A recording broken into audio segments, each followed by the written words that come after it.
Hai guys, balik lagi di channel Bintang Jatuh. Di channel ini kalian akan diceritakan alur dari sebuah film secara ringkas dan jelas.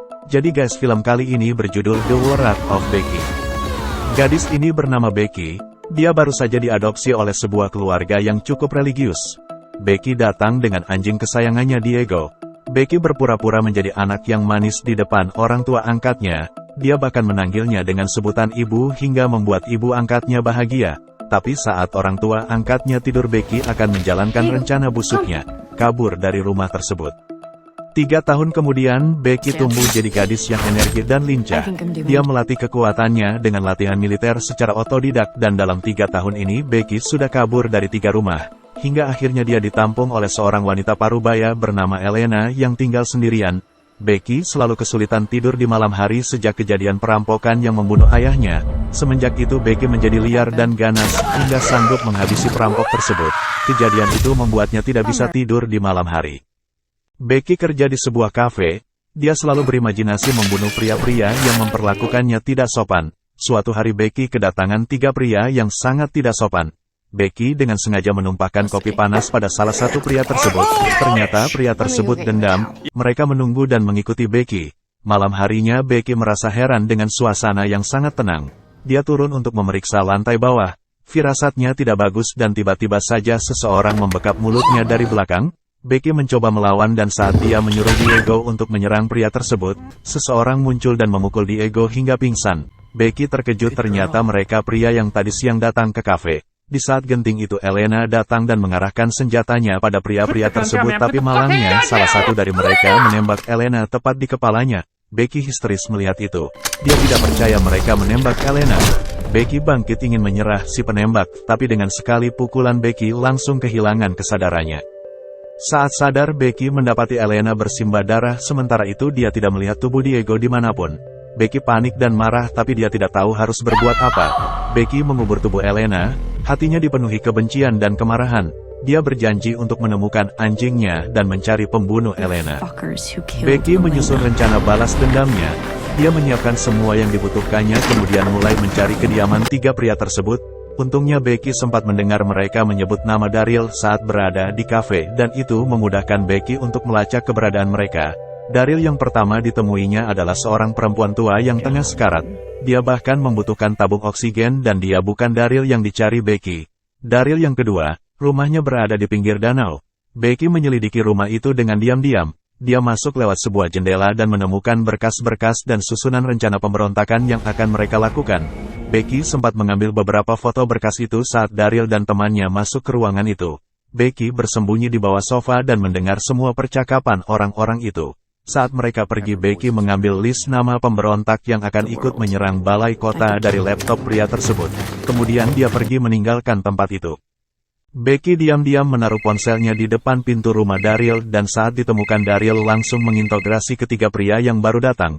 Mereka mengaku hanya mengambil anjing milik Becky dan sekarang Becky menemukan keberadaan mereka.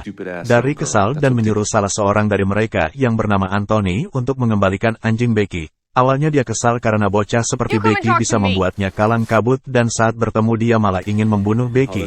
Tapi tak semudah itu bro. Becky lebih dulu menyiapkan jebakan untuknya hingga memohon-mohon agar Becky tidak membunuhnya. Becky tidak ingin Anthony metong dengan sekali dor. Dia ingin sesuatu yang lebih hebat. Akhirnya Becky menyeret Anthony ke depan pintu rumah Daryl. Dia meletakkan granat di mulut Anthony dan memberinya seutas benang dan mengaitkannya pada pintu, dan saat Daryl mendengar ketukan di pintu rumahnya, dia mengintip dari kaca dan melihat Anthony terikat dengan mulut dilakban. Daryl yang kesal langsung membuka pintu dan seketika kepala Anthony meledak hancur berkeping-keping. Daryl dan kawan-kawan terkejut, bahkan ada yang muntah.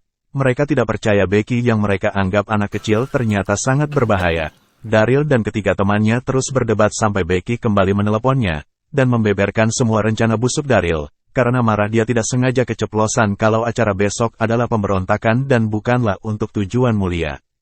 Sean yang mendengar itu terkejut, dia merasa telah dibohongi untuk masuk ke dalam kelompok pemberontak ini. Dia memutuskan untuk pergi dari sana, tapi Daryl menahan dan membunuhnya. Karena Becky mengetahui rahasia mereka, Daryl murka dan menyuruh anak buahnya mencari Becky. Dengan sok jago dia keluar dan berkoar-koar menantang Becky, dan saat itu juga sebuah anak panah melesat dengan cepat dan menembus pipi si abang jago. Untungnya dia masih selamat dan saat Becky menampakkan diri dia paling bernafsu untuk menghabisinya, dia mengikuti Becky ke sebuah gudang dan merasa telah membuat Becky terjebak. Tiba-tiba Becky melempar sebuah gas air mata yang membuatnya kesulitan melihat dan bernafas. Dia melarikan diri keluar dan Becky mengikutinya dengan sebilah parang yang panjang. Melihat itu si abang jago langsung memohon agar Becky tidak menghabisinya dengan alasan dia punya anak dan istri, tapi saat Becky bertanya siapa nama anaknya, dia kebingungan menjawab. Becky yang dipenuhi kemarahan mengayunkan parangnya berkali-kali pada abang jago sampai dia modar dan darah bertaburan kemana-mana, tapi tiba-tiba sebuah jarum bius menusuk leher Becky dan dia pun jatuh pingsan. Pagi harinya Becky tersadar dan mendapati dirinya dalam keadaan terikat. Tak jauh di depannya Daryl duduk mengamatinya. Dia mengancam agar Becky memberitahu di mana list para pemberontak yang dicurinya beberapa waktu yang lalu. Becky tentu saja tidak mau memberitahunya sampai beberapa saat kemudian wanita tua bernama Daryl yang dijumpainya beberapa hari sebelumnya muncul. Becky terkejut ternyata wanita tua itu tidak sakit sama sekali. Dia hanya pura-pura menggunakan oksigen dan lebih mengejutkan lagi dia adalah pimpinan dari pemberontak yang akan melakukan aksi besar-besaran. Dia melakukan negosiasi dengan Becky untuk menyerahkan list yang diambil Becky. Becky tetap diam kemudian dia diancam dengan menggunakan anjingnya Diego. Daryl tua mengancam bahwa Daryl Junior tidak akan segan-segan membunuh Diego. Melihat Diego akan disakiti, Becky berteriak memohon agar Diego tidak disakiti. Dengan wajah lemas, Becky berjanji akan memberitahu di mana dia menyembunyikan list tersebut, tapi saat mereka percaya dan kembali mengurung Diego, Becky mengacungkan jari tengahnya dan secepat itu juga menendang Daryl Junior. Dia mengambil tabung gas air mata kemudian menyemprotkannya ke mata Daryl Junior. Dia menjerit kesakitan karena tidak bisa melihat. Dan saat Becky mencoba melepaskan ikatannya, Daryl tua mengancamnya dengan senjata. Dia ingin menembak Diego tapi Becky dengan secepat kilat mengambil pisau dan melemparnya pada Daryl tua. Pisau tersebut menancap di kepala Daryl tua dan tewas seketika. Becky kemudian berlari ke arah hutan. Daryl Junior yang penuh kemarahan mengejarnya dari belakang. Dia menembak membabi buta. Untungnya tidak mengenai Becky dan saat sampai pada wilayah yang sudah diberinya tanda Becky mendadak berhenti. Daryl merasa kemenangannya telah tiba tapi saat dia melangkahkan kakinya, salah satu jebakan binatang menancap di kakinya. Dia menjerit kesakitan. Dia mencoba melangkah lagi dan kakinya yang satu lagi pun masuk dalam perangkap binatang. Daryl benar-benar terjebak. Dia memberontak dan terjatuh ke dalam sebuah perangkap binatang yang lebih besar dan menancap di lehernya. Daryl Junior penuh dengan luka dan darah, hingga akhirnya meninggoy. Becky kembali untuk menjemput Diego tapi Daryl tua ternyata masih hidup dan mencoba menyerang Becky. Becky menyuruh Diego untuk menghabisi wanita tua busuk itu.